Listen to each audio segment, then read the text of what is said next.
Welcome back to another story on Infidelity Tales Lab. Before we begin, tell us, where in the world are you watching from? Now, let's dive into today's story. Chapter 1. The Call That Changed Everything. Major Albert Nicholson pressed his back against the concrete barrier, rain mixing with sweat on his weathered face. The compound in Kandahar was supposed to be routine surveillance, 3 days of monitoring Taliban movement patterns.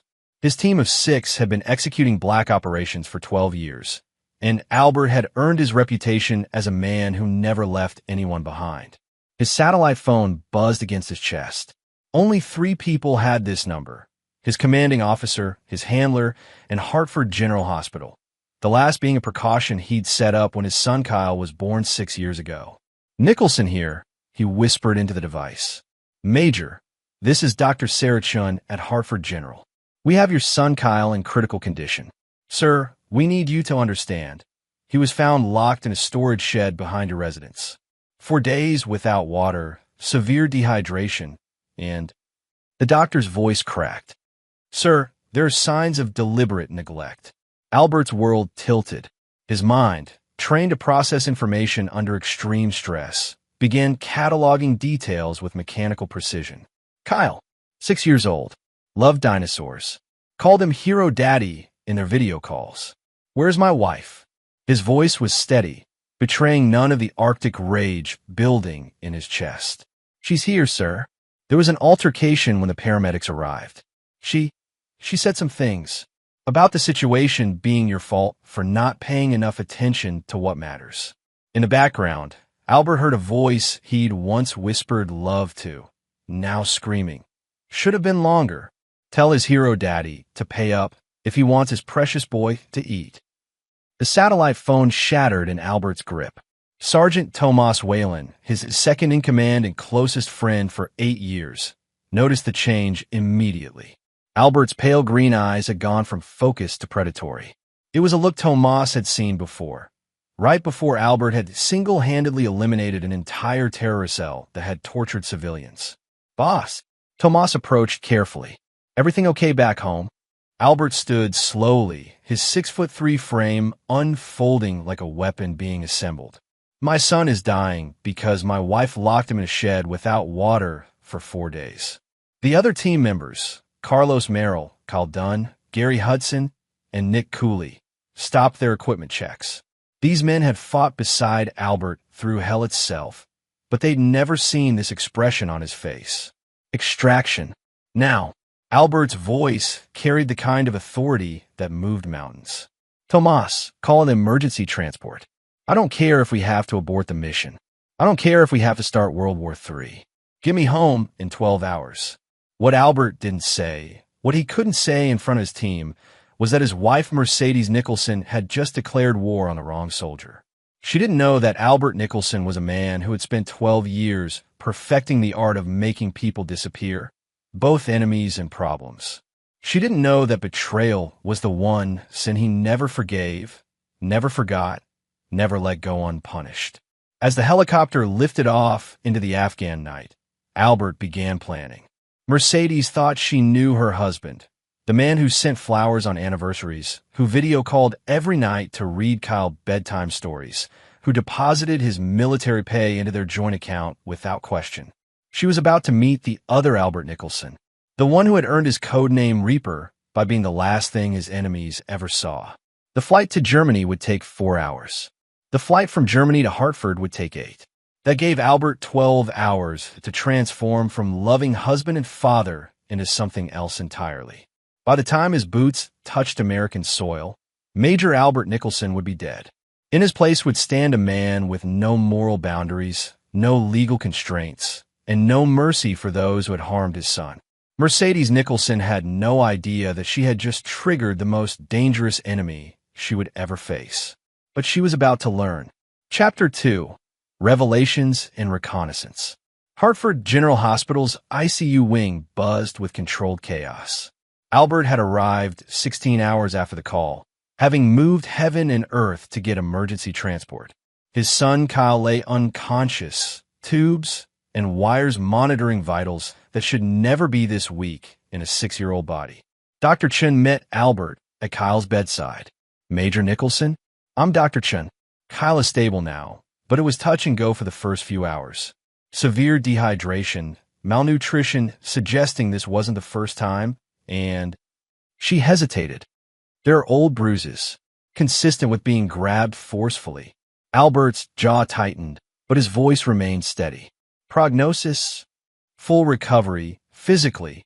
Emotionally, he keeps asking if he was bad. If that's why Mommy put him in the dark place.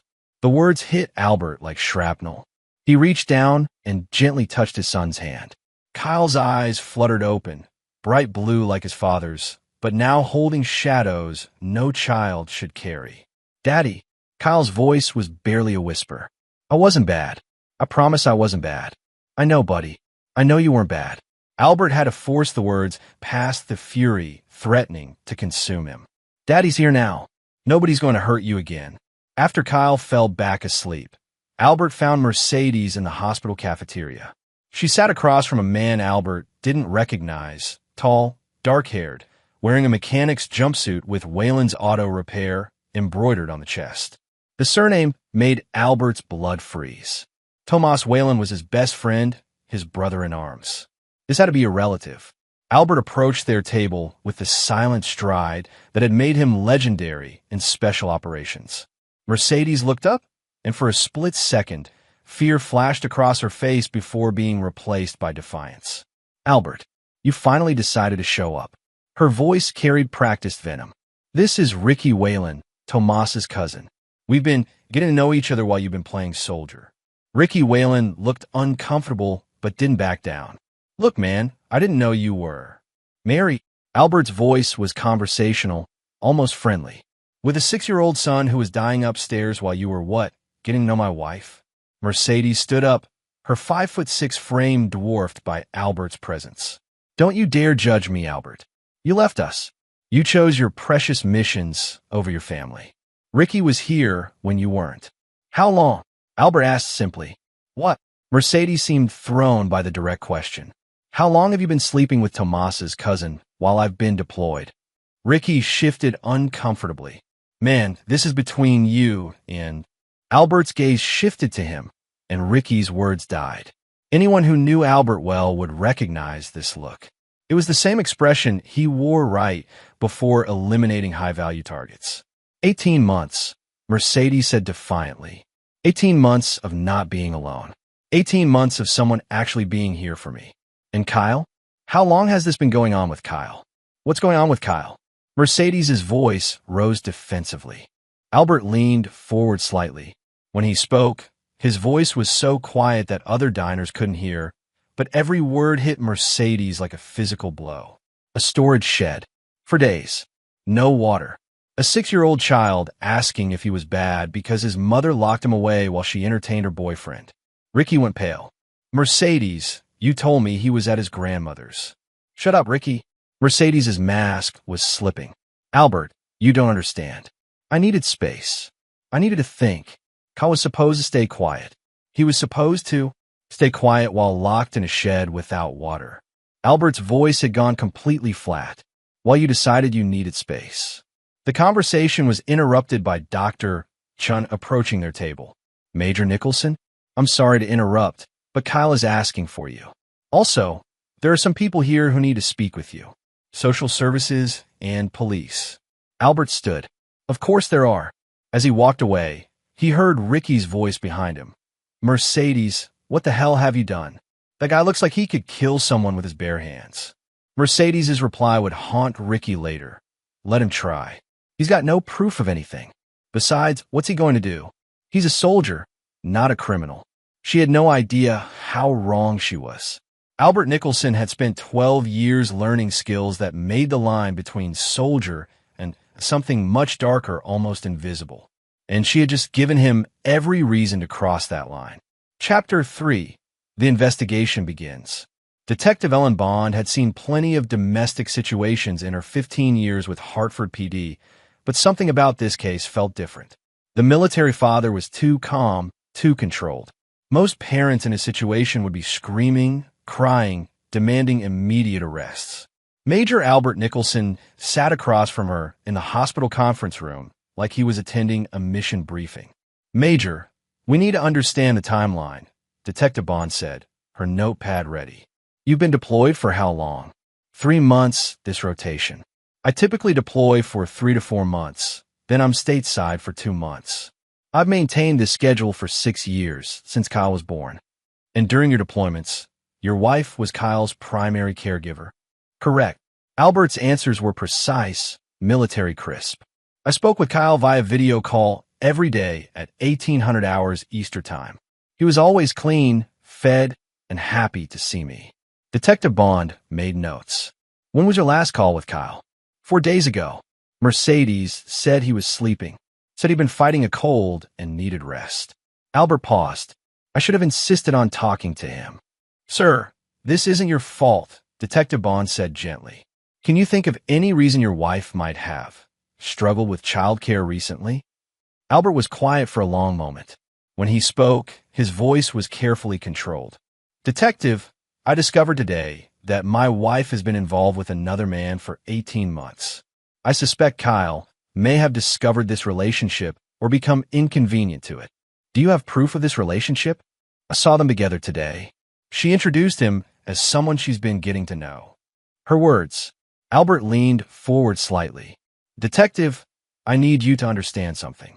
I've spent 12 years protecting this country from people who harm children. I will not tolerate someone harming my child, regardless of their relationship to him. Detective Bond felt a chill. Sir, I understand your anger, but I'm not angry, Detective. I'm stating a fact. Albert's pale green eyes met hers. I want a full investigation. I want to know everything about what happened to my son. I want to know how long this has been going on. And I want to know exactly who was aware of my son's situation and did nothing to help him. The door opened, and a woman in a business suit entered. Detective Bond? I'm Sandra Hayes from Child Protective Services. I need to speak with Major Nicholson about temporary custody arrangements. As Sandra Hayes explained the legal procedures, Albert listened with the same focused attention he brought to operational briefings. Kyle would remain hospitalized for at least another week. During that time, both parents would be investigated. Mercedes had already been charged with child endangerment, but she'd been released on bail. Where is she staying? Albert asked. I can't share that information, Major, Sandra Hayes replied. But I can tell you that she's not permitted unsupervised contact with Kyle until our investigation is complete. After the officials left, Albert remained in the conference room. He pulled out his personal phone and made a call. Tomas? It's Albert. I need to ask you about your cousin Ricky. Tomas Whalen's voice came through clearly. Ricky? What about him? Wait. Albert, shouldn't you be with Kyle? How is he? He's alive. Tomas, how well do you know Ricky? Pretty well. He runs an auto shop, divorced about 2 years ago. Why are you asking? Albert explained the situation in clinical detail. When he finished, the silence on the other end stretched for nearly a minute. Albert, Tomas's voice was tight with anger. I had no idea. If I had known he was involved with Mercedes, if I had known about Kyle, Jesus, Albert, what do you need me to do? I need information. Everything you can tell me about Ricky. His habits, his friends, his weaknesses. And Tomas, this stays between us. Of course. Albert, you know I'd do anything for you and Kyle. That kid is like my nephew. I know. That's why I'm calling you instead of handling this myself. What do you mean, handling this yourself? Albert was quiet for a moment. Tomas, we've been through 12 years of operations together. You know what I'm capable of when someone threatens what I protect. Albert, you can't. I can't what? I can't protect my son? I can't ensure that the people who hurt him face consequences. Albert's voice remained steady, but Tomas could hear the ice beneath it. The legal system will give Mercedes probation and counseling. Ricky might get charged as an accessory, might not. Kyle will grow up knowing that the people who hurt him got away with it. Albert, think about Kyle. Think about what you'd be throwing away. I'm thinking about Kyle. I'm thinking about making sure this never happens again. To him, or to any other child. Albert stood and walked to the window overlooking the parking lot. Tomas, in our line of work, we eliminate threats. This is a threat to my son. This isn't Afghanistan, Albert. This is Connecticut. There are laws here. Laws that failed to protect a 6-year-old boy from being locked in a shed without water for 4 days. Albert's reflection in the window looked like a stranger, someone far more dangerous than the man who had kissed his wife goodbye 3 months ago. "I'll be in touch."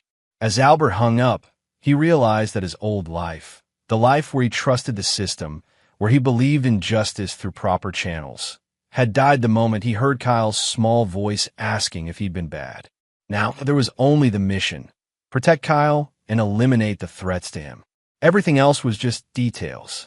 Chapter 4. Gathering Intelligence. Albert rented a small apartment 3 blocks from Hartford General, telling the landlord he needed temporary housing while his son recovered. The truth was more complex. He needed a base of operations that Mercedes couldn't access or monitor. The apartment was sparse: a single bed, a table, 2 chairs, and a secure laptop that existed outside any official military channels. Albert had learned long ago that some operations required resources that couldn't appear on any government inventory. His first call was to Kyle Dunn, the team's intelligence specialist. "Kyle, I need deep background checks. Personal, financial, digital footprints. 2 targets, Mercedes Nicholson and Ricky Whalen." Albert rattled off social security numbers, birth dates, and known addresses. "Albert, is this official? Because if it's not official. It's personal, and I need it yesterday." Kyle Dunn had served with Albert for 6 years. He knew better than to ask more questions. "Give me 12 hours. I'll send everything to your secure drop." Albert's second call was to Gary Hudson, their logistics expert. "Gary, I need surveillance equipment. Civilian grade, untraceable. Audio, video, tracking devices. How much are we talking about?" "Enough to monitor 2 subjects 24/7 for several weeks." "And Gary?" This conversation never happened. What conversation? By evening, Albert had positioned himself across the street from Ricky's auto shop. The building was a converted warehouse in Hartford's industrial district, the kind of neighborhood where unusual sounds at night wouldn't draw attention. Through military-grade binoculars, Albert observed the routine. Ricky worked alone most of the time, staying open until 8 p.m. He drove a modified Chevy pickup, lived in a second-floor apartment above the shop, and appeared to have no security system beyond standard door locks.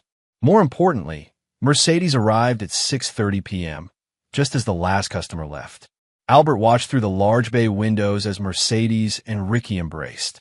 Their body language spoke of a relationship far deeper than the 18 months Mercedes had admitted to. This was comfortable familiarity, the kind that developed over years, not months. His phone buzzed with an encrypted message from Kyle Dunn. "Package delivered to secure drop. Warning, contents explosive." Albert drove to a storage unit facility where he maintained a personal locker under an alias. Inside, Kyle Dunn had left a tablet loaded with information that made Albert's jaw clench. Mercedes' financial records showed regular cash deposits over the past 3 years, far more money than her part-time job at a boutique could explain. The amounts coincided perfectly with Albert's deployment schedules. Ricky Whalen's records were even more interesting. Divorced 2 years ago, but the divorce papers cited infidelity as the reason. His ex-wife had filed a restraining order claiming emotional abuse and threatening behavior. More troubling, there were 2 police reports from neighbors complaining about loud arguments and sounds of distress from his previous address. But the most damning evidence was digital. Kyle Dunn had recovered deleted text messages between Mercedes and Ricky dating back 36 months, not 18. The messages painted a picture of a relationship that had begun while Albert was deployed to Syria, had intensified during his subsequent deployments, and had recently become strained. The breaking point appeared to be Kyle himself. Recent messages showed Mercedes complaining that Kyle was becoming a problem, that he was asking too many questions about where she went at night and why Uncle Ricky was at their house so often. Ricky's responses were chilling. "The kid's smart. Maybe too smart. You need to handle this before it becomes our problem." Mercedes' reply: "I know how to handle my son." Albert read that exchange 3 times, his hands steady despite the rage building in his chest. This wasn't neglect. This wasn't even abuse. This was attempted murder. His phone rang. Dr. Chin's number. Major Nicholson? Kyle is awake and asking for you. But I need to warn you, he's been talking to our child psychologist, and some of what he's saying, you need to prepare yourself. Albert drove to the hospital in silence, his mind already shifting from intelligence gathering to operational planning. He'd identified his targets, understood their capabilities and weaknesses, and confirmed the threat they posed to Kyle. Now came the most dangerous part of any mission: execution. In Kyle's room, Albert sat beside his son's bed and listened to things no father should ever hear. Kyle spoke in the careful way children do when they're afraid of getting in trouble, describing months of being locked in closets when Uncle Ricky visited, being told that if he ever told Daddy about the visits, both Mommy and Daddy would go away forever. She said you wouldn't love me anymore if you knew I was bad, Kyle whispered. She said the shed was practice, to see if I could be good when you came home. Albert held his son's small hand and made a promise he intended to keep. Kyle, I will always love you. And I promise you, nobody will ever hurt you again. What he didn't tell Kyle was that keeping that promise would require Albert to become someone else entirely. Someone who could ensure that threats to his son were permanently eliminated. Chapter 5. The trap is set. Albert's surveillance had revealed a pattern. Every Tuesday night, Mercedes and Ricky drove to a remote cabin Ricky owned in the Litchfield Hills, about an hour from Hartford. The cabin was isolated, accessible only by a dirt road that wound through dense forest, with no neighbors for miles. It was perfect. Albert spent 3 days conducting reconnaissance on the property. Military training had taught him that the best operations appeared completely natural to the targets. Mercedes and Ricky needed to come to the cabin willingly, without suspicion, and they needed to believe they were in complete control of the situation. The solution came from Kyle Dunn's intelligence package. Ricky was facing financial difficulties. His auto shop was 3 months behind on rent, and he owed significant money to several suppliers. More importantly, he'd been making inquiries about selling the cabin. Albert created a buyer. Using an identity he'd established years earlier for off-the-books operations, Albert contacted Ricky as Thomas Blackwood, a cash buyer interested in purchasing the cabin for a weekend retreat. The offer was generous, enough to solve Ricky's immediate financial problems and leave him with a substantial profit. I can have cash in hand by Friday, Albert told Ricky over the phone, disguising his voice with a slight southern accent. But I need to see the property Tuesday evening. I know it's unusual timing, but I'm flying back to Atlanta Wednesday morning. Ricky eagerly agreed. They arranged to meet at the cabin at 8 p.m. Tuesday. Albert's plan was elegantly simple. He would arrive at the cabin before Ricky and Mercedes establish control of the situation and then have a conversation. The kind of conversation where certain truths would be revealed, certain confessions would be made, and certain problems would be permanently resolved. On Tuesday afternoon, Albert visited Kyle at the hospital. His son was improving physically, but the psychological damage would take time to heal. Kyle still flinched when nurses approached too quickly, still asked permission before speaking, still apologized for things that weren't his fault. Daddy, when can I come home? Kyle asked. Soon, buddy. Very soon. And when you do come home, it's going to be just you and me. Nobody else will ever hurt you again. Kyle's eyes brightened. Just us? What about Mommy? Albert chose his words carefully. Mommy is going to be going away for a while. But you and I are going to be together, and we're going to be safe. That evening, Albert drove to the cabin in a rented SUV equipped with the surveillance equipment Gary Hudson had procured. He arrived 2 hours early, using the time to prepare the scene. The cabin was a simple 2-room structure with a stone fireplace and minimal furniture. Albert disabled the main circuit breaker, ensuring the only light would come from the fireplace. He positioned cameras in corners where they would capture everything but remain invisible in the dim lighting. Most importantly, he prepared himself mentally for what was about to happen. Albert had killed before, in Afghanistan, in Syria, in places whose names would never appear in official reports. But those have been enemies of the state, terrorists, people who threaten American interests. This was different. This was personal. At 7:45 p.m., Albert heard the rumble of Ricky's pickup truck approaching. He positioned himself in the cabin's small back room. where he could observe and listen without being seen. Mercedes and Ricky entered the cabin, arguing. I still don't understand why you need to sell this place, Mercedes was saying. It's perfect for us. Private, secluded. Because I need the money, Ricky snapped. Because your husband's fancy military salary doesn't help me when my business is failing. Albert's military salary? Mercedes laughed bitterly. Albert doesn't know about the money I've been giving you. He thinks I'm saving for Kyle's college fund. Albert's hands clenched. Kyle's college fund. Money he'd saved for his son's future, stolen to support his wife's affair. Well, after tonight, we won't need his money anymore, Ricky said. This buyer is paying cash. Enough to get me out of debt and set us up somewhere new. What about Kyle? Mercedes asked. What about him? The state is investigating. They'll probably place him in foster care or with relatives. Either way, he won't be our problem anymore. Albert stepped out of the back room. No, he said quietly. Kyle won't be your problem anymore. But you've become mine. Chapter 6, Confessions in the Dark. The temperature in the cabin seemed to drop 10 degrees when Albert emerged from the shadows.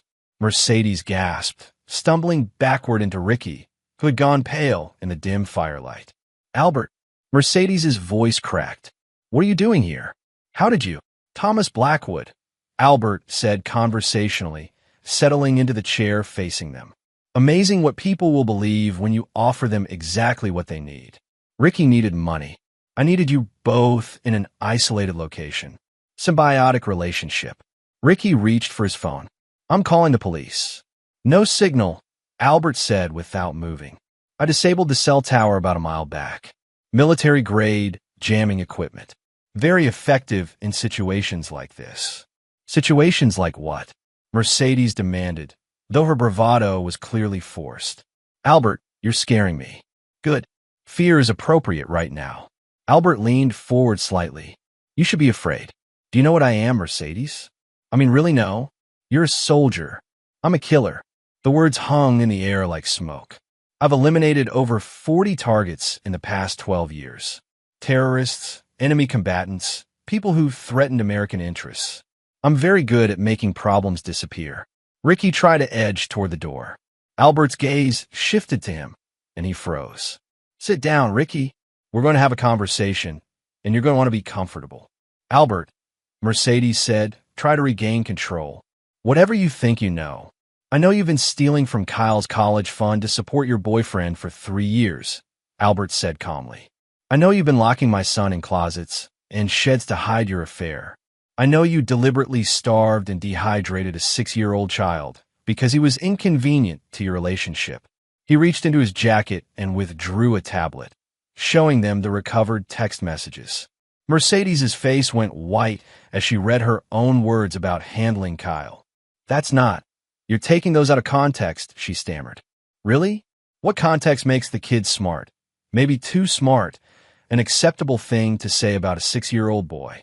What context makes I know how to handle my son appropriate when the method is attempted murder? Ricky found his voice. Look, man, I never hurt Kyle. That was all Mercedes. I told her to be careful. You told her to handle the problem, Albert interrupted. Kyle was the problem. A 6-year-old child who asked too many questions about why his mother's boyfriend was in his house. Albert stood and walked to the fireplace, his back to them. When he spoke again, his voice carried the cold precision of a mission briefing. Mercedes, you committed child endangerment, child abuse, theft, and attempted murder.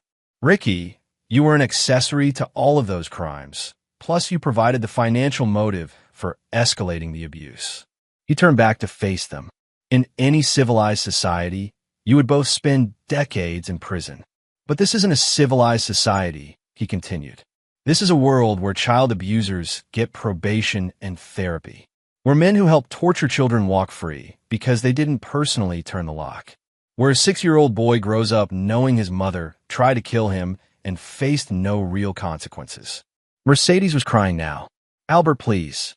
I made mistakes, but I never meant to really hurt him. I just needed space to think.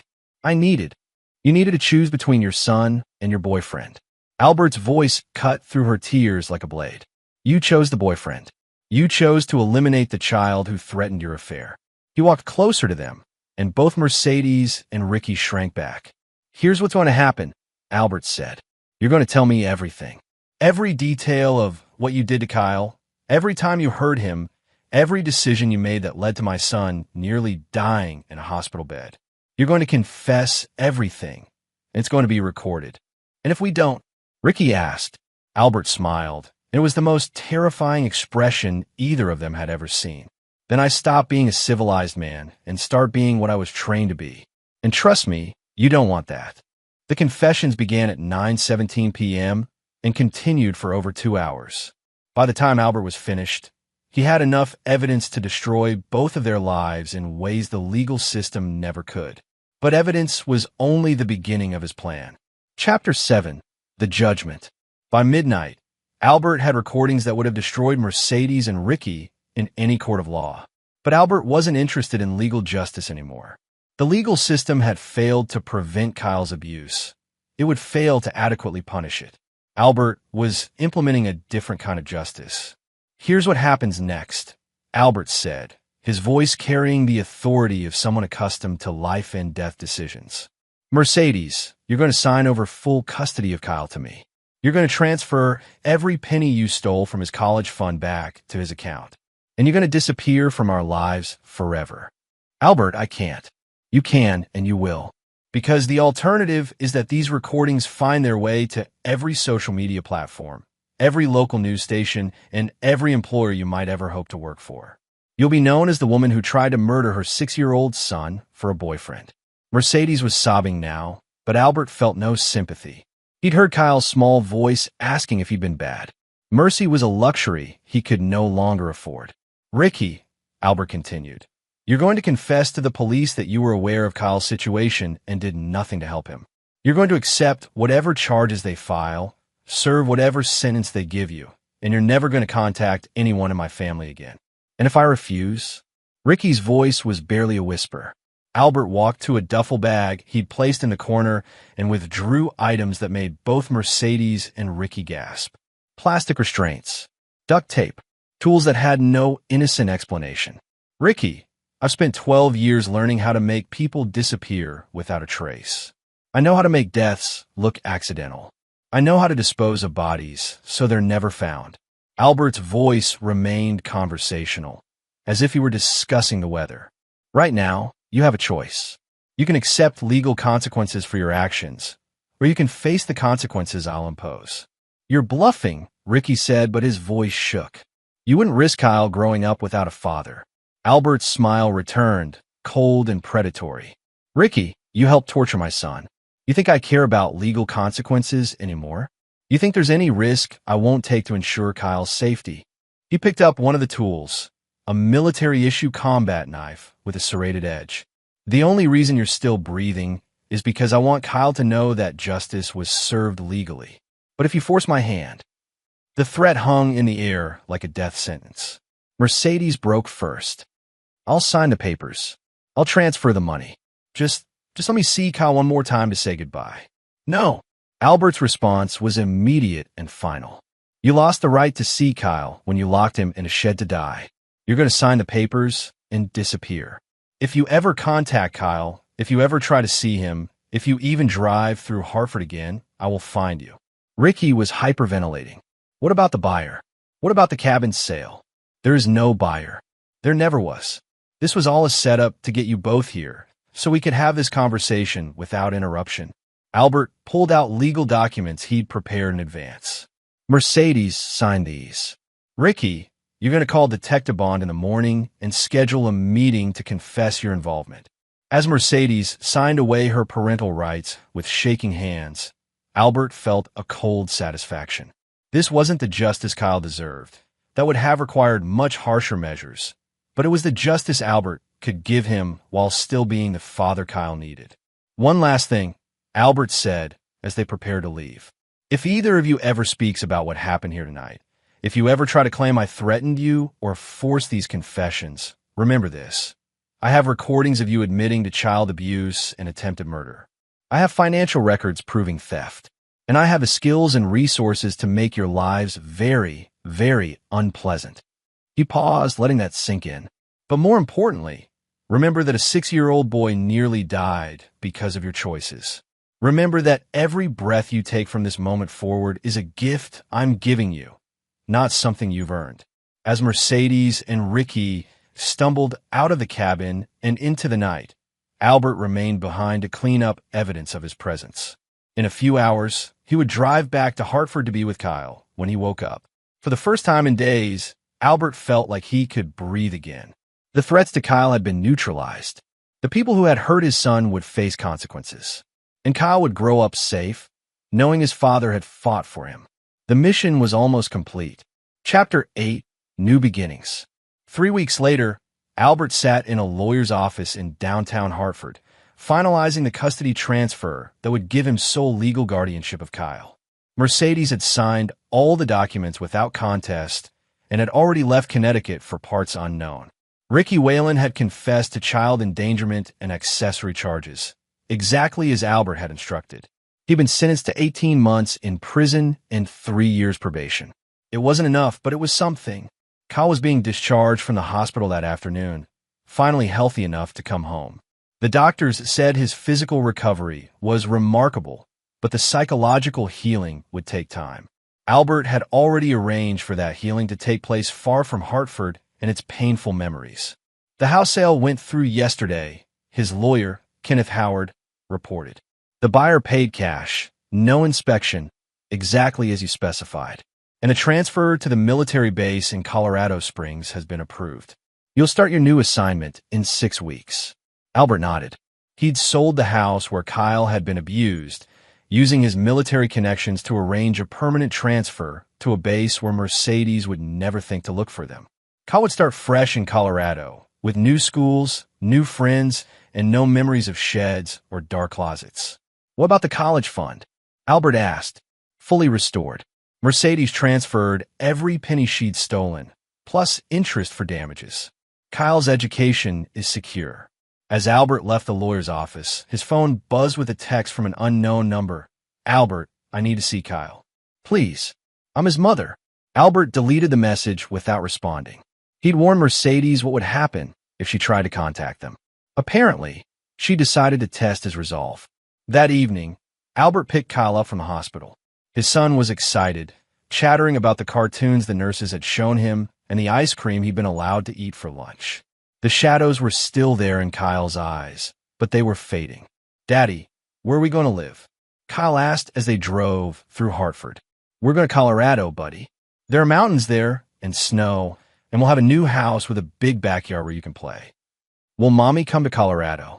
Albert glanced at his son in the rearview mirror. This was the conversation he'd been dreading, but Kyle deserved the truth, presented in a way a 6-year-old could understand. No, Kyle. Mommy won't be coming with us. Sometimes grown-ups make choices that hurt people they love, and when that happens, they have to face consequences. Mommy made choices that hurt you, so she can't live with us anymore. Kyle was quiet for a moment. Is it because I was bad? No, buddy. You were never bad. You were perfect. Mommy forgot how to take care of you properly, but that was her mistake, not yours. They drove in comfortable silence until Kyle spoke again. Daddy, will you always take care of me? Always, Albert promised.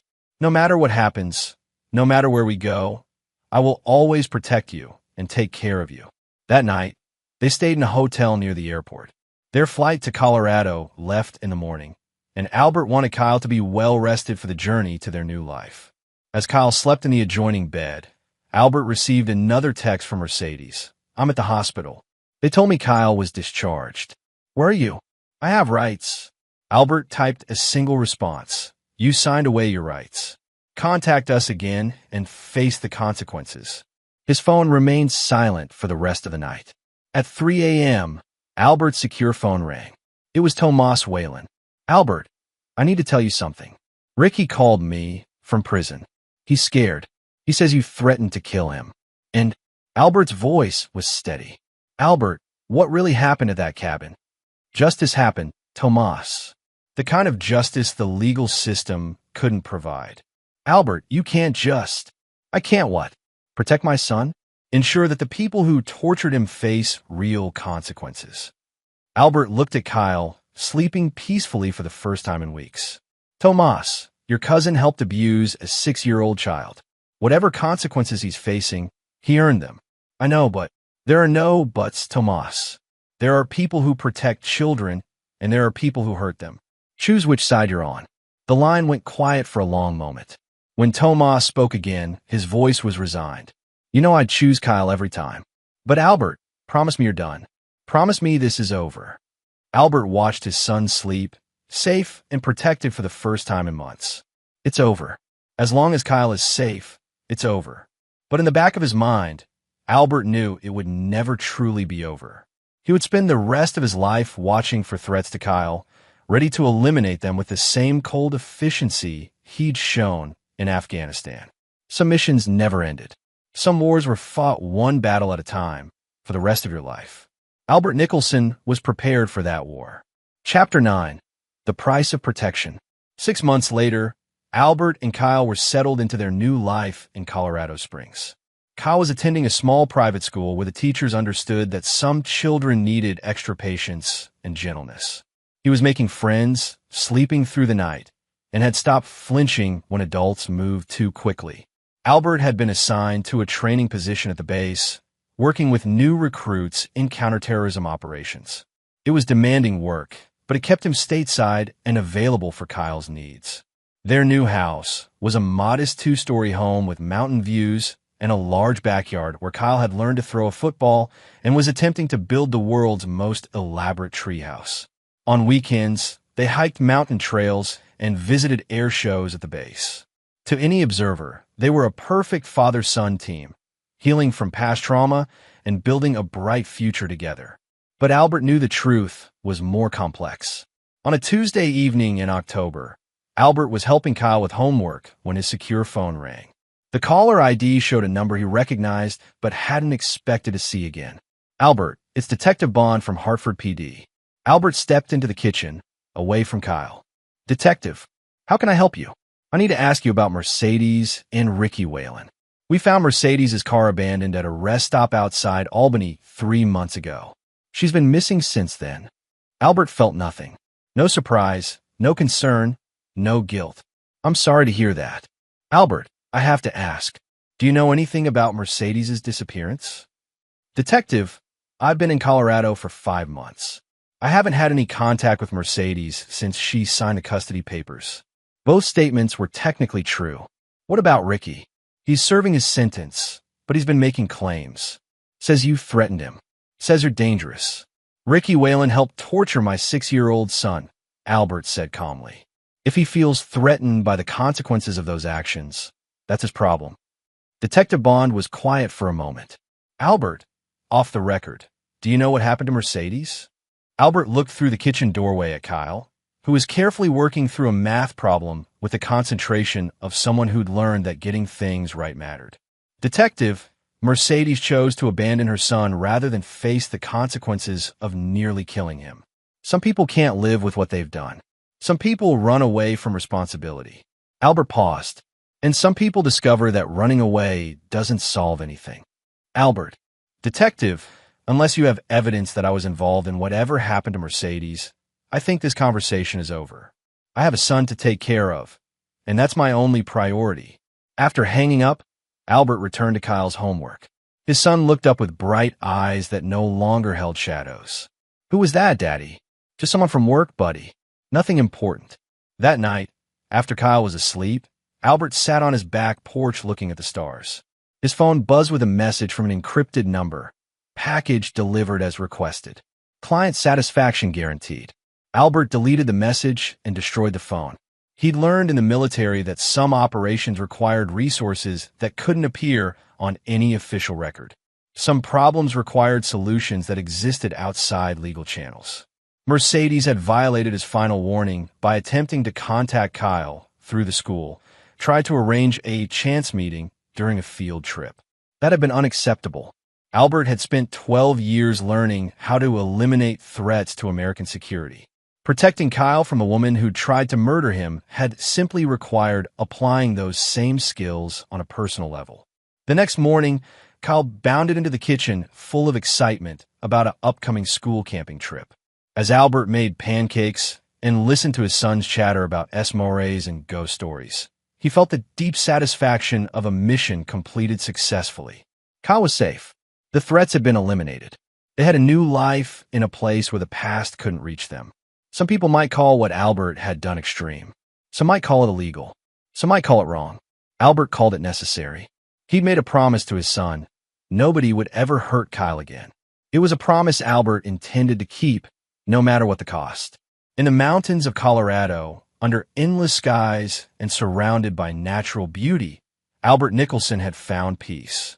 Not the peace of a man who'd forgiven his enemies, but the peace of a soldier who'd completed his most important mission. Kyle was safe. Kyle was happy. Kyle was loved. Everything else was just details. As Kyle ran outside to build another section of his treehouse, Albert watched through the window and smiled. His son was laughing, playing, being the normal 6-year-old he'd never been allowed to be in Hartford. That laughter was worth any price Albert had paid to secure it, and it was worth any price he'd pay to protect it in the future. Some wars never ended, but some battles could be won so completely that the enemy never rose again. Albert Nicholson had won his war. And there you have it. Another story comes to an end. What did you think? I'd love to hear your thoughts in the comments below. If you enjoy this story, consider joining our community by subscribing. It means the world to us. For more stories like this one, check out the recommended videos on screen. And I'll see you there. Welcome back to another episode of Infidelity Tales Lab. We're thankful for your continued viewership. Before we begin, tell us, where in the world are you watching from? We love knowing our global reach. Now, let's dive into today's story. Chapter 1, Cracks in Paradise. Derek Thompson stood at his kitchen window, watching the morning sun cast long shadows across his manicured lawn. At 38, he possessed the kind of quiet intensity that made people instinctively step aside when he walked through a room. His military bearing, earned through 8 years as a Marine Corps reconnaissance specialist, had never quite left him, even after transitioning into civilian life as a successful construction contractor. The house around him represented everything he'd worked for, a 2-story colonial in Riverside Heights, complete with white picket fence and the promise of the American dream. He'd built this life brick by brick, sacrifice by sacrifice, believing he was creating something permanent for his family. Lauren, his wife of 7 years, had left 2 days ago for what she called a critical business conference in Chicago. Her marketing firm, she'd explained with that practice smile, needed her to secure a major client. Derek had nodded, kissed her goodbye, and promised to take good care of their 5-year-old daughter, Emma. But something felt different this time. Lauren had been distant for months, her phone always face down, her explanations for late nights becoming increasingly elaborate. Derek's instincts, honed by years of reading dangerous situations, whispered that something was wrong. "Daddy," Emma's small voice broke his reverie. She stood in the doorway wearing her favorite purple pajamas, her dark hair tousled from sleep. But there was something in her posture, a hesitancy that struck Derek as unusual. "Morning, princess," Derek said, kneeling to her level. "How about we make pancakes for breakfast?" Emma's eyes widened with something that looked like surprise, then quickly lowered. Am I allowed to have pancakes?" The question hit Derek like a physical blow. Allowed?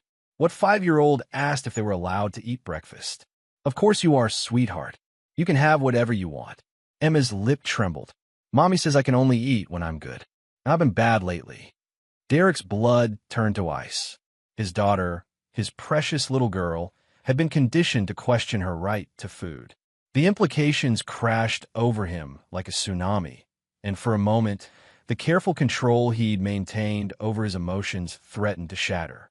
"Emma, honey," Derek said, his voice steady despite the rage building in his chest. "You are always good. Always. And you can always eat. Do you understand me?" She nodded uncertainly, and Derek pulled her into his arms, his mind already racing. If Lauren was denying their daughter food as punishment, what else had been happening in his absence? His job required him to work long hours, often leaving early and returning after Emma's bedtime. He trusted Lauren completely. That trust, he was beginning to realize, might have been the biggest mistake of his life. The next hour passed in a blur of pancakes and gentle questions. Derek learned that Emma had been eating dinner alone in her room most nights, that she'd been told she was too loud and too messy for family meals. She spoke of timeouts that lasted for hours, of being told she was disappointing, of feeling like she had earned basic affection. Each revelation struck Derek like a hammer blow. The woman he'd married, the woman he'd built this life with, had been systematically breaking down their daughter's spirit. And he'd been oblivious, working himself into the ground to provide for a family that was being destroyed from within. As Emma finally relaxed enough to giggle at his silly voices during breakfast, Derek made two silent promises. First, he would protect his daughter from any further harm. Second, he would find out exactly what Lauren was hiding. Derek Thompson had never been a man who forgave betrayal. And if his growing suspicions were correct, Lauren was about to discover just how ruthless he could be. Chapter 2. Beneath the Surface. That afternoon, while Emma napped, Derek began his investigation. 20 years of military training and 15 years of running his own business had taught him patience and thoroughness. He started with Lauren's home office, a pristine space that she'd always insisted was off-limits. The locked filing cabinet yielded to his skills within minutes. Inside, he found bank statements for an account he'd never seen before. The deposits were modest, but regular, $500 here, $300 there, and they'd been going on for 8 months. But it was the accompanying receipts that made his hands clench into fists. Hotel bills, restaurant charges for 2 people, expensive lingerie purchases from shops Lauren had never mentioned visiting. Derek's phone buzzed with a text from his brother-in-law, Mike. "Hey man, saw Lauren at Rose City's last night with some guy. Thought she was supposed to be in Chicago. Didn't want to interrupt their date, but figured you should know." The message included a grainy photo taken from across the restaurant. Lauren sat at an intimate corner table, her hand covering that of a man Derek didn't recognize. The timestamp showed 8:47 p.m. the previous evening, exactly when she called Derek to complain about her exhausting day of meetings. Derek studied the man's face. Mid-30s, expensive suit, the kind of calculated charm that successful salesmen cultivated. He had the soft look of someone who'd never faced real adversity, never had a fight for anything that mattered. A reverse image search using contacts from his security business yielded results within an hour. Ryan Mitchell, 34, divorced, worked as a senior account manager at Pinnacle Marketing Solutions, the same firm that employed Lauren. Derek's investigation deepened.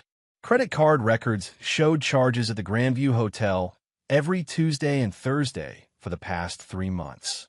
Lauren's late work nights suddenly made perfect sense.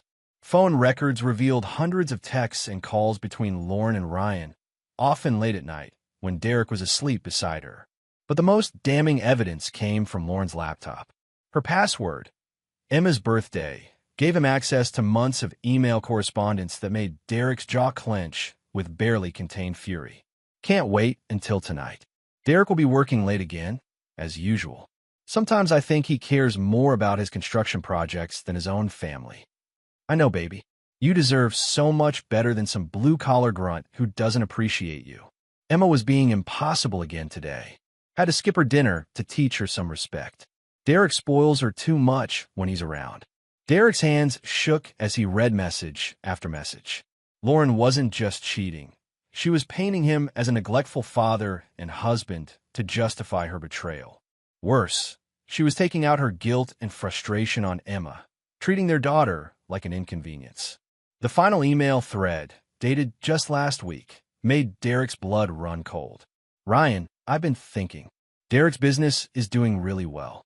If something happened to him, an accident on one of his job sites, maybe Emma and I would inherit everything. We could finally be together without all this sneaking around." "Lauren, that's crazy talk. We could just wait for you to file for divorce. And give up half of everything? I've put 7 years into building this life. I'm not walking away with nothing when there are other options." Derek stared at the screen, his wife's words burning into his memory. She wasn't just cheating and abusing their daughter. She was actively fantasizing about his death. The woman he'd trusted with his heart, his home, and his child had been planning to destroy everything he'd built.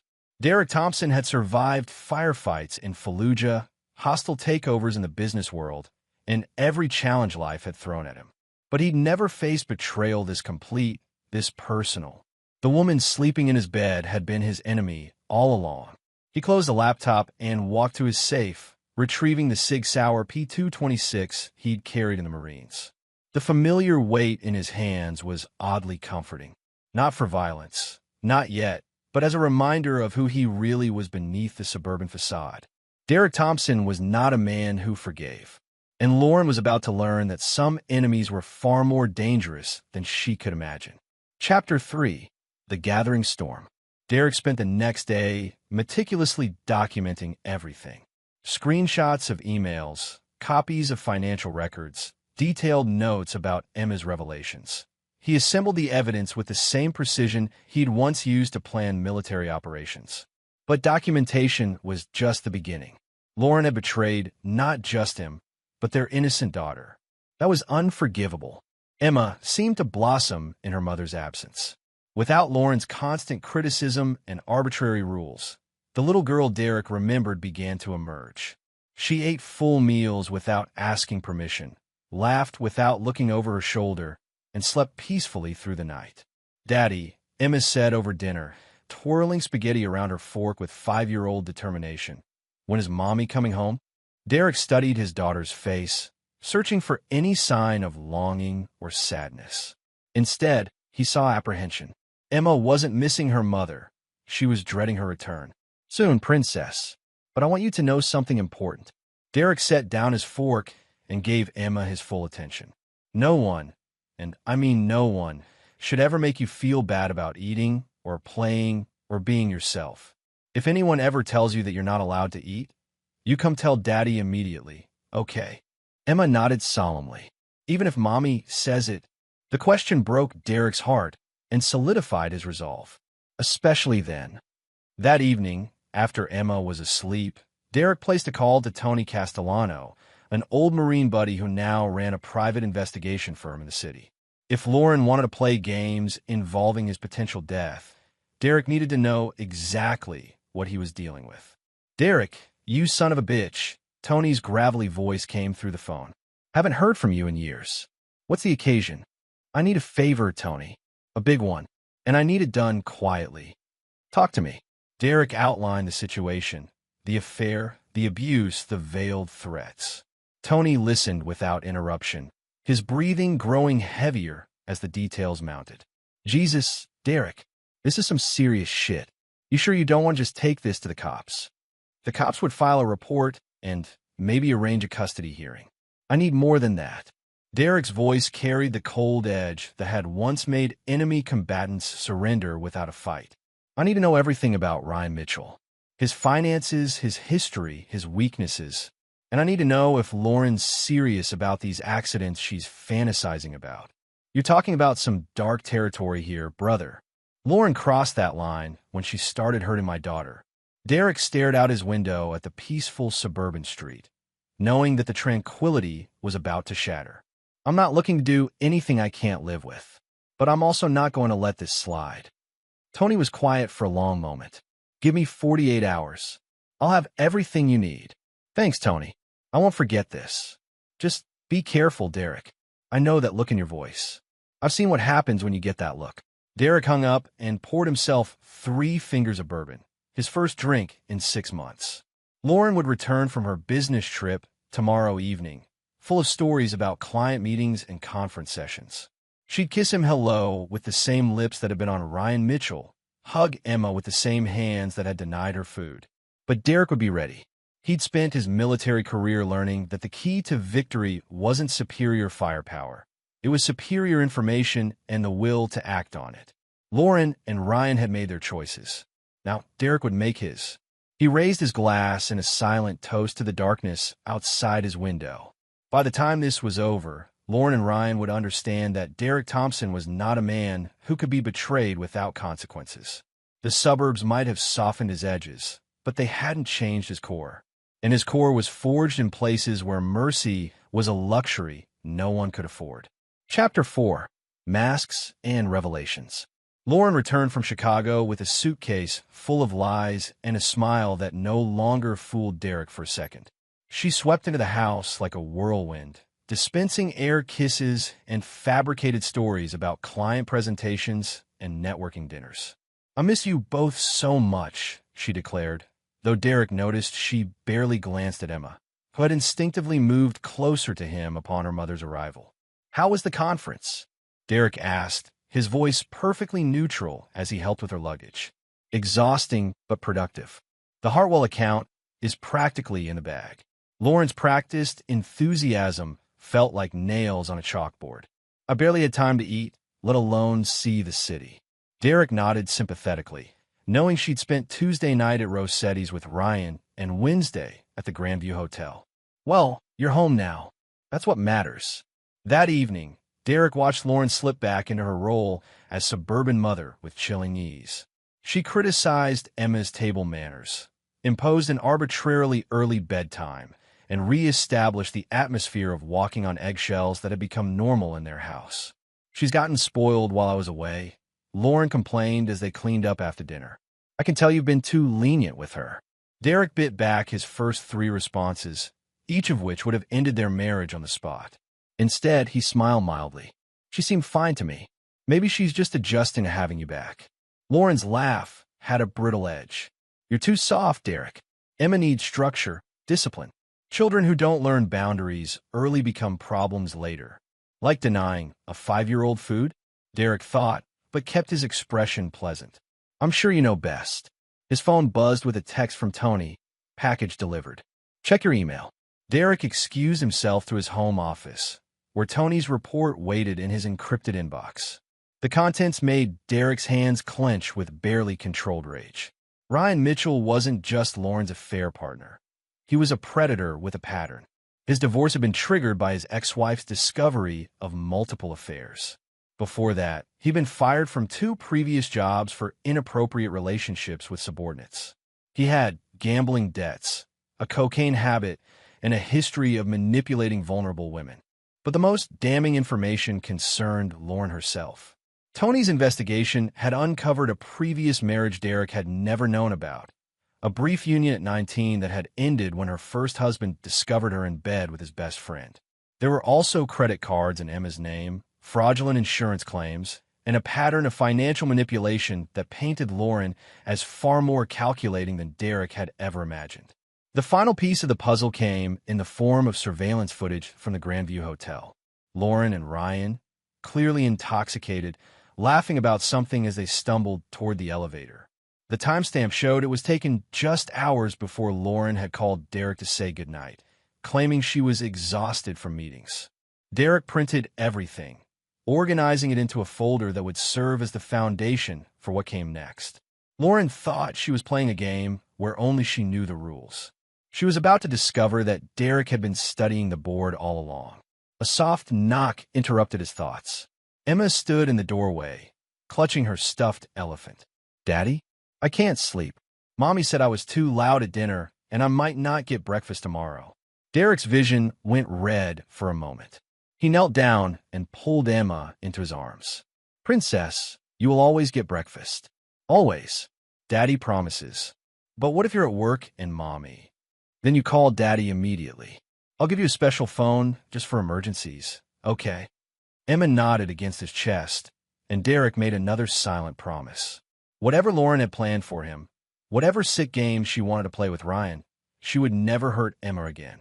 Derek Thompson had spent years learning that the most effective warfare was psychological. By the time he was finished, Lauren and Ryan would beg for the mercy he'd never considered giving them. Chapter 5. The Web Titans. Derek's construction business had taught him that the strongest structures were built with careful planning and attention to every detail. Destroying those same structures required the same methodical approach. You had to know exactly where to apply pressure to bring the whole thing crashing down. Over the next 2 weeks, Derek maintained his facade of suburban normalcy while quietly maneuvering the pieces into position. To Lauren, he appeared to be the same devoted husband he'd always been. She had no idea that every conversation was being recorded, every action documented, every weakness cataloged for future use. Tony's ongoing surveillance revealed the full scope of Lauren and Ryan's relationship. They met twice a week at the Grand View, supplemented by lunch dates and late-night phone calls. More disturbing were the conversations Tony managed to record using sophisticated listening devices. Derek's been different lately. Lauren's voice crackled through Derek's earphones as he listened to the latest surveillance tape. More attentive. It's actually kind of annoying. Maybe he suspects something, Ryan replied, his voice thick with bourbon and arrogance. Derek? Please. The man is completely oblivious. He's so focused on his construction projects that he barely notices what's happening in his own house. Derek's jaw clenched. Lauren was right about one thing. He had been oblivious. But that time was over. Besides, Lauren continued, I've been thinking more about our conversation. About the accident. Derek's blood turned to ice. This was the first time they'd returned to the topic since the emails. Lauren, we talked about this. That's crazy, dangerous territory. Is it though? Derek works with heavy machinery every day. Job sites are inherently dangerous. If something happened, Lauren's voice took on a dreamy quality that made Derek's skin crawl. The life insurance alone is worth $2 million. Plus the business, the house, everything. And Emma. There was a long pause. Emma would be better off without Derek filling her head with his blue-collar values. We could give her a proper upbringing. Derek stopped the recording, his hands shaking with rage. Lauren wasn't just planning his death. She was planning to raise his daughter with her lover, poisoning Emma's memory of him in the process. That night, Derek made a decision that would have horrified the man he'd been 2 weeks ago. But betrayal had a way of stripping away civilized pretenses, revealing the predator that lurked beneath. Derek had connections from his Marine days, men who transitioned into less conventional careers after their military service. A few carefully placed phone calls put him in touch with Marcus Cole, a former Special Forces operator who now specialized in what he euphemistically called problem-solving. They met at a diner 40 miles outside the city, far from anyone who might recognize Derek. Marcus looked like an accountant, medium height, unremarkable features, the kind of man who disappeared in crowds. But Derek could see the coiled violence in his posture, the watchful eyes that missed nothing. I hear you have a situation, Marcus said without preamble. Derek slid a flash drive across the table. Everything's on there. Audio, video, financial records. 2 people who've declared war on my family. Marcus pocketed the drive without looking at it. What kind of resolution are you looking for? I want them destroyed. Not killed, destroyed. I want them to lose everything they value, everything they've built. I want them to understand what it feels like to have their lives torn apart by someone they trusted. Marcus studied Derek's face. That's a tall order. Also expensive. Money isn't an issue. Derek slid an envelope across the table. Down payment. There's more where that came from. I'll need 2 weeks to study the situation, develop a plan. You sure you want to go down this road? Once we start, there's no going back. Derek thought of Emma asking if she was allowed to eat, of Lauren's cold calculation as she planned his death. They crossed the line first. I'm just making sure they understand the consequences. Marcus nodded and stood to leave. You'll hear from me soon. As Derek drove home, he felt something he hadn't experienced since his military days. The calm that came before decisive action.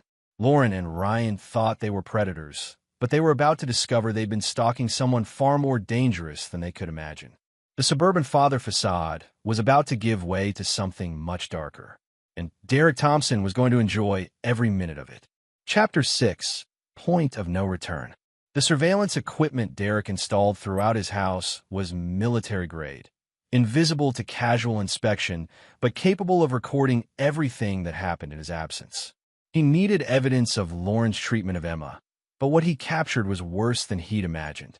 The footage from the kitchen showed Lauren systematically destroying Emma's self-esteem with surgical precision. A 5-year-old's natural exuberance was met with criticism, punishment, and emotional manipulation that would have impressed a trained interrogator. You're too loud, Emma. Good children don't make noise. Stop crying. Do you want Daddy to see what a baby you are? Maybe you don't deserve dinner tonight. Maybe you need to think about how to be better. Derek watched his daughter's spirit crumble in real time, saw the moment Emma learned to question her own worth. The rage that built in his chest was unlike anything he'd ever experienced. A cold, calculating fury that demanded not just revenge, but annihilation. Lauren's phone calls with Ryan, recorded through the devices Tony had planted, revealed the full scope of their plans. They'd identified Derek's life insurance policies, researched accident statistics in the construction industry, and even discussed specific scenarios that might appear plausible. Construction sites have the highest rate of accidental deaths among blue-collar professions, Ryan's voice explained with academic detachment. Falls, equipment malfunctions, structural collapses, plenty of options that wouldn't raise suspicions. When Lauren asked, her voice eager. Soon. I've been researching Derek's current projects. There's a high-rise going up downtown where he's been spending a lot of time. 30-story building, lots of exposed edges, heavy machinery. Derek turned off the recording. His decision crystallized. Lauren and Ryan weren't just cheating. They were actively planning his murder. The gloves were officially off. Marcus Cole's plan arrived via encrypted email 48 hours later. It was comprehensive, brutal, and utterly brilliant. Derek read through it twice, marveling at the thoroughness. Marcus had identified every vulnerability, every pressure point, every way to systematically dismantle their lives. Ryan Mitchell's cocaine addiction would be exposed to his employer through carefully planted evidence. His gambling debts would be called in simultaneously, forcing him into financial ruin. The IRS would receive anonymous tips about unreported income, triggering an audit that would reveal years of tax evasion. His ex-wife would receive evidence of his continued infidelity, giving her ammunition to revisit their divorce settlement. Lauren's destruction would be more personal. The fraudulent credit cards in Emma's name would be reported to authorities. Her previous marriage, hidden from Derek, would be exposed along with the pattern of manipulation and betrayal that defined her relationships. Most devastating of all, her own recorded conversations about Emma's abuse would be submitted to Child Protective Services. But the masterstroke was purely Derek's addition to the plan. Lauren wanted him dead for his life insurance.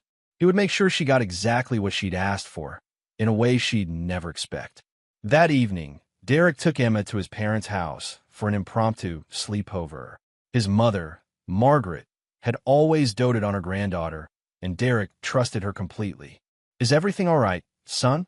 His father asked as they watched Emma play in the backyard. Tom Thompson had served 2 tours in Vietnam and recognized the look in his son's eyes. It will be, Derek replied. But I need Emma somewhere safe for a few days. Can you keep her here without asking questions? Tom nodded slowly. Your mother and I would love to have her. Take as long as you need. Derek kissed Emma goodbye, promising he'd see her soon. As he drove away, he felt the last restraints of his civilized self falling away. Lauren and Ryan had declared war on his family. Now, they would learn what happened when you targeted Derek Thompson's child. The suburban father was gone. In his place stood something much more dangerous, a man with nothing left to lose and all the skills necessary to destroy his enemies completely. Phase 3 was about to begin, and Derek intended to make it unforgettable. Chapter 7. The Trap Springs. Derek's accidental death occurred on a rainy Thursday morning at the Meridian Tower construction site. According to witnesses, he was inspecting the 28th floor when a safety cable snapped, sending him plummeting toward the street below.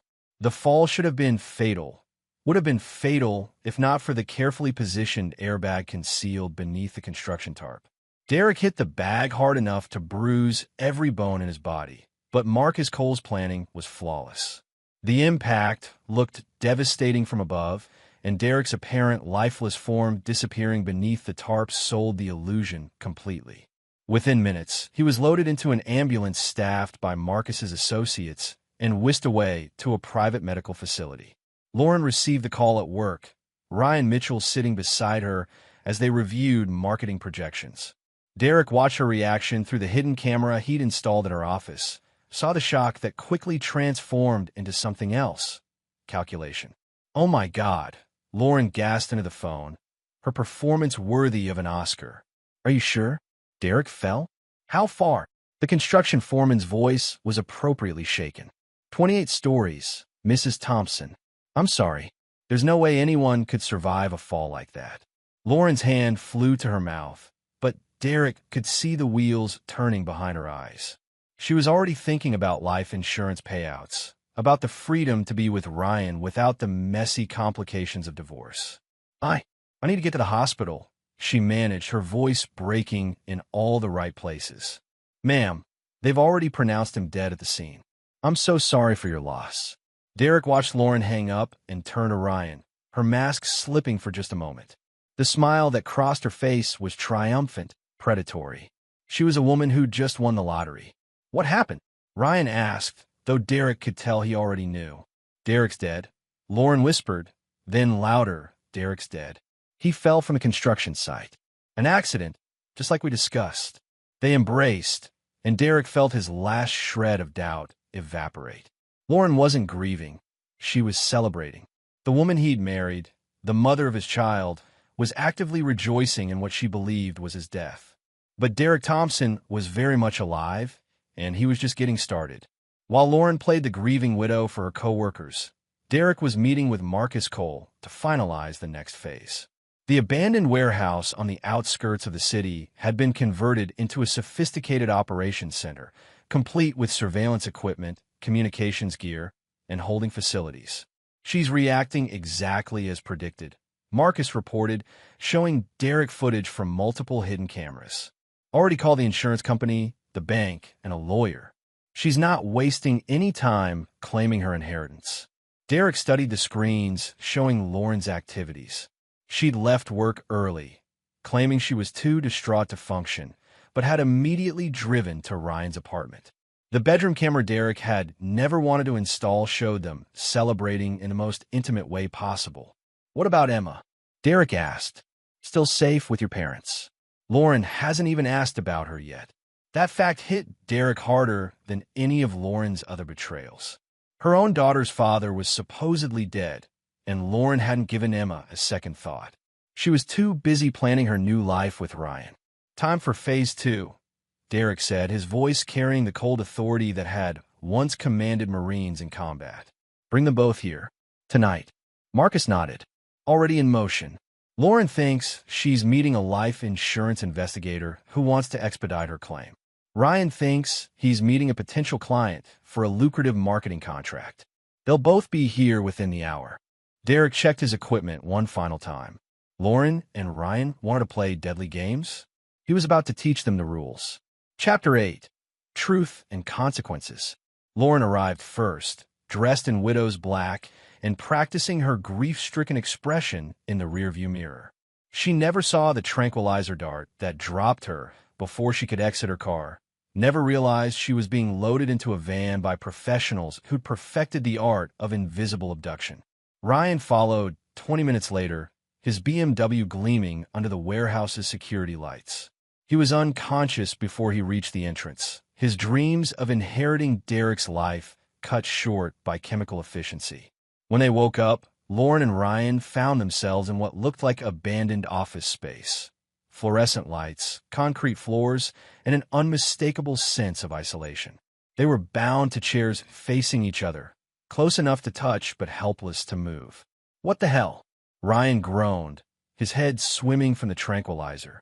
Lauren was more alert, her eyes scanning their surroundings with the calculating intelligence Derek had once found attractive. "We've been kidnapped," she said, her voice steady despite their circumstances. "Very good, Lauren." Derek's voice came from speakers hidden throughout the room, electronically disguised, but carrying an authority that made both prisoners flinch. Though kidnapped isn't quite accurate. "You're here for a performance review." "Who are you?" Lauren demanded. "What do you want?" "I want to discuss your recent activities. Specifically, your celebration of your husband's untimely death." Derek watched their faces through hidden cameras, saw the moment comprehension dawned. Lauren's eyes widened with something approaching panic, while Ryan looked confused and terrified. "I don't know what you're talking about," Lauren said, but her voice lacked conviction. "Really? Let me refresh your memory." Derek activated the video screens mounted around the room. Lauren and Ryan watched themselves celebrating Derek's death, saw their intimate moments replayed in high definition. They witnessed their own conversations about murder, insurance money, and their plans for Derek's daughter. Jesus Christ, Ryan whispered. How long have you been watching us? Long enough to understand exactly who you are, Derek replied. Lauren Thompson, unfaithful wife, child abuser, and would-be murderer. Ryan Mitchell, predator, manipulator, and accessory to planned homicide. Did I miss anything? Lauren's mask finally slipped completely. Derek's dead. I watched him fall. Whoever you are, whatever you want, you're too late for revenge. Derek stepped into the light, no longer bothering to disguise his voice. Hello, Lauren. The sound she made was somewhere between a gasp and a scream. Ryan stared in shock, his mind struggling to process the impossibility of Derek's presence. Surprised? Derek asked mildly. I have to admit, I was surprised too. Surprised by how quickly you moved on from my death. Surprised by how little you cared about Emma's well-being. Most of all, surprised by how thoroughly you planned my murder. Derek, I can explain, Lauren began. No explanations necessary. I heard everything. Saw everything. The affair, the abuse, the planning. You wanted me dead for my insurance money. You wanted to raise my daughter with your lover. You wanted to erase me from Emma's life. Derek circled their chairs slowly, letting the weight of discovery settle over them. So I decided to give you exactly what you wanted. Derek Thompson, the trusting husband and father, is dead. What you're looking at now is something else entirely. Ryan found his voice. Look, man, I know how this looks, but... Derek's backhand sent Ryan's chair toppling backward, his head cracking against the concrete floor. When Derek hauled him upright, blood trickled from Ryan's split lip. The time for explanations is over, Derek said calmly. Now comes the education portion of our program. Lauren was crying now, her careful composure shattered. Derek, please. Think about Emma. She needs her mother. Emma needs protection from her mother, Derek corrected. Which brings us to your first lesson. Actions have consequences, Lauren, and your consequences are just beginning. Derek activated another screen, showing Lauren's recorded conversations about denying Emma food, about her plans to reshape his daughter's memory of him. Her face went white as she realized the scope of Derek's knowledge. You see, I spent the last month learning things. About both of you. Your histories, your weaknesses, your fears. And I've developed a comprehensive plan to address each one. Derek pulled out a tablet and began reading. Ryan, your employer received an anonymous tip about your cocaine use yesterday. The drug test results should be interesting. Your bookie also received payment in full for your gambling debts, along with photographs of you with other men's wives. Gambling addicts with a reputation for infidelity don't last long in that world. Ryan's face went ashen. You son of a bitch. And Lauren, Child Protective Services received quite an education about your parenting methods, along with the FBI's Financial Crimes Division, who were fascinated by the credit cards you opened in Emma's name. Derek leaned back against the wall, studying their faces. But those are just the appetizers. The main course is what happens next. The warehouse fell silent except for Lauren's sobbing and Ryan's labored breathing. Derek Thompson had returned from the dead, and he was just getting started. Chapter 9. Final Justice. The final phase of Derek's revenge unfolded over 3 days of systematic psychological destruction. Lauren and Ryan discovered that their comfortable world had been built on foundations far more fragile than they'd realized. Ryan lost everything first. His employer fired him within hours of receiving evidence of his drug use and workplace affairs. His gambling debts, now public knowledge, made him unemployable in his field. The IRS audit revealed years of unreported income, triggering criminal charges that would ensure his financial ruin. By day 2, Ryan Mitchell had transformed from confident predator to broken shell. Lauren's destruction was more personal, more complete. The evidence of child abuse was ironclad. Hours of surveillance footage showing her systematic emotional torture of Emma. Child Protective Services removed Emma from her custody immediately, though Derek's parents were granted temporary guardianship while his estate was settled. You're insane, Lauren whispered on the second night, her voice hoarse from crying. The courts will never believe Emma is better off without her mother. Derek played another recording, Lauren's own voice describing Emma as an inconvenience, discussing how her daughter would be better off without Derek's influence. The courts are very interested in mothers who view their children as obstacles to their sex lives. By the third day, Lauren faced criminal charges for child abuse, financial fraud, and conspiracy to commit murder. The life insurance money she'd counted on was frozen pending the investigation into Derek's death. Her job was gone, her reputation destroyed, her future a series of legal battles she couldn't afford to fight. Ryan tried to bargain. "Look, we can make a deal. I'll disappear, never contact Lauren again. Just let me go." Derek studied the broken man who'd helped plan his murder. "You wanted to inherit my life, Ryan. You wanted to sleep in my bed, spend my money, raise my daughter. How does it feel to have nothing instead?" "Please," Ryan begged. "I'll do anything." "You'll do exactly what I tell you to do," Derek replied. "You're going to confess to everything. The affair, the planning, the abuse. You're going to make sure Lauren gets exactly what she deserves." Derek produced a document, a full confession detailing their plans to murder him and claim his inheritance. "Sign it, and I'll make sure your prison sentence is federal instead of state. Better facilities, better food. Refuse, and I'll make sure your fellow inmates know exactly what kind of man you are." Ryan signed without reading it, his hand shaking as he sealed his fate. Lauren was harder to break, her survival instincts fighting even when the situation was hopeless. "Emma will never forgive you for this. When she grows up, she'll realize you destroyed her mother." Derek activated one final video, Lauren denying Emma dinner, telling their daughter she was too loud and too bad to deserve food. Emma's small voice asking if she was allowed to eat echoed through the warehouse. Emma will grow up knowing her father protected her from a mother who saw her as an inconvenience, Derek said quietly. "She'll understand that some people don't deserve forgiveness." Lauren signed her confession through tears, admitting to child abuse, adultery, and conspiracy to commit murder. Her signature was barely legible, but legally binding. Derek reviewed both documents, then activated the warehouse's sprinkler system. Lauren and Ryan watched in horror as water cascaded from the ceiling, their confessions dissolving into illegible pulp. "Unfortunately," Derek said with mock sadness, "your confessions have been damaged. I suppose you'll have to give them again to the authorities. In person, with lawyers present." Derek untied their restraints and stepped back. "You're free to go. The authorities are waiting outside to take your statements. I'm sure they'll be very interested in your story." As Lauren and Ryan stumbled toward the door, Derek called after them. "One more thing. If either of you ever contact Emma, if you ever try to be part of her life in any way, you'll discover that my tolerance for mercy has been permanently exhausted. Are we understood?" They nodded frantically and fled into the night, where FBI agents were indeed waiting to take them into custody. Derek watched from the shadows as the woman who betrayed his trust and abused his daughter was loaded into a federal vehicle. Lauren Thompson had wanted to be a widow, so she could start fresh with her lover. Now she would be a convict instead, and Ryan would be nothing but a memory.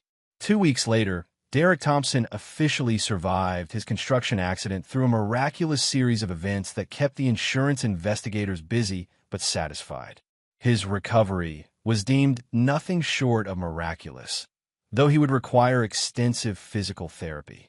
Emma ran into his arms when he returned home, her joy undiminished by her mother's absence. "Daddy, you're okay. Grandma said you got hurt, but you were going to be fine." "I'm better than fine, Princess," Derek said, holding his daughter close. "And I'm never going to let anyone hurt you again." Lauren received a 15-year sentence for child abuse, financial fraud, and conspiracy to commit murder. Ryan got 12 years as a cooperating witness. Both would be eligible for parole eventually, but Derek had made it clear that their release would simply mark the beginning of a new phase of his